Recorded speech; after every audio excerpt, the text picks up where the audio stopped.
ఆంధ్రప్రదేశ్ ప్రభుత్వము, కేంద్రంలో అధికారంలో ఉండేటువంటి ఎన్డీఏ ప్రభుత్వము, వీళ్ళిద్దరూ బాధ్యత. ఎవరైతే అవినీతి చేశారో అవినీతి చేసినటువంటి జగన్మోహన్ రెడ్డి గురించి మీరు అనేకమైనటువంటి విషయాలు చెప్తారు. ఇప్పుడు దర్యాప్తు సంస్థలు కూడా అవే విషయాలను చెప్తున్నాయి, అవే ఆధారాలను చూపిస్తున్నాయి. కాబట్టి అరెస్ట్ అనేది అనివార్యం. ఇదేమి 99 ఛానల్ చెప్పే విషయమో, లేక వర్మ గారు చెప్పేటువంటి విషయమో, లేక రాజకీయ పార్టీలకు సంబంధించినటువంటి అంశం కానే కాదు. పూర్తి ఆధారాలు, జగన్మోహన్ రెడ్డి అరెస్టుకు సంబంధించినటువంటి ఆధారాలన్నీ కూడా ఈ రోజు సిట్ దగ్గర, ఈడీ దగ్గర ఉన్నాయి. అరెస్ట్ అనేటువంటిది రేపో మాపో అనివార్యంగా జరిగేటువంటి విషయం.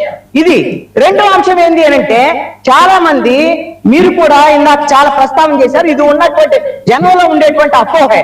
ఈ అపోహ ఏమిటయ్యా అంటే, ఈ వాళ్ళు ఎన్నికల్లో గెలుస్తారండి.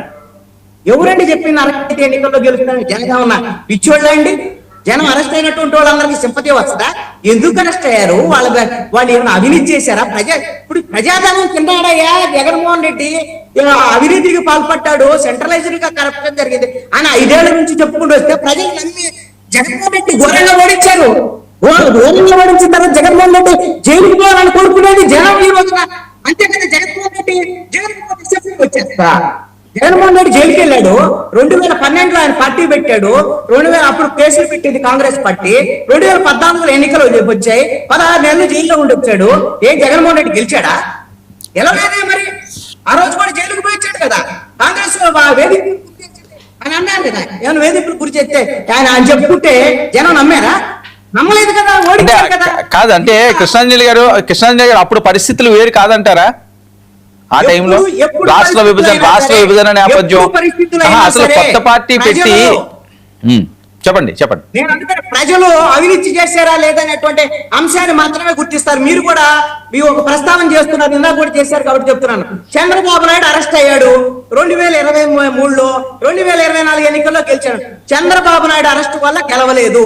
నేను చెప్తున్నాను, ఎందుకు ఈ మాట చెప్తున్నా, మీరు కూడా అంగీకరించాలి, తెలుగుదేశం కూడా అంగీకరించాలని ఎందుకు చెప్తున్నా అంటే, నిజంగా చంద్రబాబు నాయుడు అరెస్ట్ తర్వాత మనం గెలిచేస్తాము కానీ అనుకుంటే వాళ్ళని పవన్ కళ్యాణ్ తో బతిమలాడుకొని, పవన్ కళ్యాణ్ వెళ్ళి బీజేపీ వాళ్ళని బతిమలాడి వీళ్ళిద్దరితో పొత్తు పెట్టుకొని ఇన్ని చేయాల్సినటువంటి అవసరం లేదు.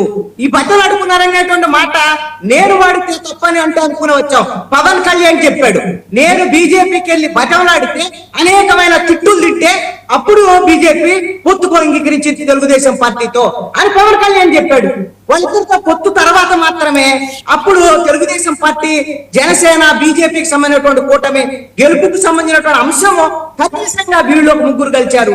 వైసీపీ ప్రభుత్వం ఫెయిల్ అయింది కాబట్టి వీళ్ళకి ఒక అవకాశం ఇవ్వచ్చు, వాళ్ళకి అసలు అవకాశం ఇవ్వడానికి వీల్లేదు అనేటువంటి అంశం తప్ప 100 పాయింట్లకినా కూటమి ప్రభుత్వం గెలుస్తుంది, గెలవాలి అనేటువంటి 100 పాయింట్లు అనుకూలమైనటువంటి పాయింట్లు ఉంటే నాకు తెలిసి టాప్ 10 పాయింట్స్ లో 10వ పాయింట్ చంద్రబాబు నాయుడు.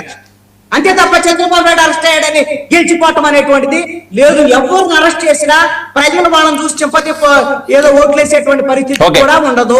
వాళ్ళు తప్పు చేశారా లేదని ఆలోచించుకొని విచక్షణతో ఎవరు కోట్లేయాలి, ఎవరు కోట్లేయద్దో కానీ నిర్ణయించుకుంటారు. ఇంకొకటి ఏదో మ్యాండేటరీగా పాదయాత్రలు చేస్తే గెలిచేస్తారు. పాదయాత్రలు చేస్తే గెలిస్తే మీరు షర్మిల కూడా గెలవాలి, కనీసం ఎమ్మెల్యేగా గెలవలేదు, ఎంపీగా గెలవలేదు. వాళ్ళు అక్కడ నుంచి తని తరివేశారు తెలంగాణ నుంచి ఆ పాదయాత్రలు చేస్తే. జైలుకు పోయించినటువంటి కవిత ఏమైనా గెలిచిందా? వాడు బీఆర్ఎస్ గెలిచిందా? వాడు ఘోరంగా ఓడిపోయినటువంటి పరిస్థితి కదా. అందుకని ఇవన్నీ ఇలాంటి సెంటిమెంట్స్ అనేటువంటిది మనం చెప్పుకునేటువంటి అంశాలు తప్ప ఈ సెంటిమెంట్స్ పనిచేయవు. జగన్మోహన్ రెడ్డి అరెస్టుకు సంబంధించినటువంటి అంశము ఆంధ్రప్రదేశ్ ప్రజలు 2024 ఎన్నికల్లోనే ఒక తీర్పు ద్వారాగా జగన్మోహన్ రెడ్డి అవినీతికి పాల్పడ్డాడు, కుంభకోణాలు చేశాడు, ఇతను అరెస్ట్ చేయాలి, జైల్లో పెట్టాలి అని 164 సీట్లు కూటమికి ఇచ్చారు. మీరు ఇప్పుడైనా సరే మీకు ఇచ్చినటువంటి మ్యాండేట్ లో సూపర్ 6 ఇంప్లిమెంట్ చేయడం అనేటువంటిది ఎంత ముఖ్యమో జగన్మోహన్ రెడ్డి జైలు పంపించడం కూడా అంతే ముఖ్యం. అంతే ఈ రోజు మీద పవన్ కళ్యాణ్ వచ్చాడు చెప్పాడు అంటే ఎవరి కోసం చెప్తావు నాకు అర్థం కాదు.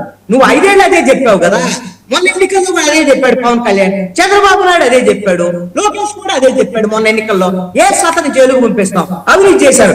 ఇప్పుడు ఎందుకు సన్నాయి నొక్కుతారు? మీ బాధ్యత అది. అరెస్ట్ చేయాలి.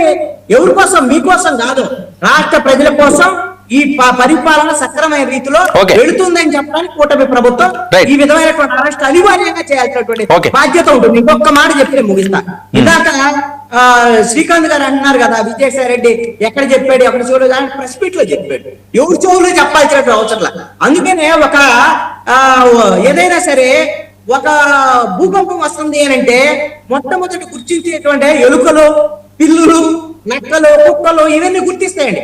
ఎందుకంటే భూమిలో వచ్చే ప్రకంపనలు అవి బాగా తెలుస్తాయి, ముందే తెలుస్తుంది. అలాగనే ఒక నేరస్తుడికి సంబంధించినటువంటి కదలికలు, ఆయన నేరాలు చేసినటువంటి వాళ్ళ ఎప్పుడు జైల్లోకి వెళ్తారు, ఎప్పుడు అరెస్ట్ చేస్తారు, ఇలాంటి అంశాలు నేరారోపణలు ఎదుర్కొనేటువంటి బాగా దాంట్లో సిద్ధాంతుడైనటువంటి విజయసాయి రెడ్డిని తెలుసు. కాబట్టి విజయసాయి రెడ్డి చెప్పినటువంటి అంశం మీద ఇప్పుడు మనందరికన్నా విజయసాయి రెడ్డి దీంట్లో ఎక్స్పర్ట్ అనేటువంటిది ఆయన అతను ముందే చెప్పాడు.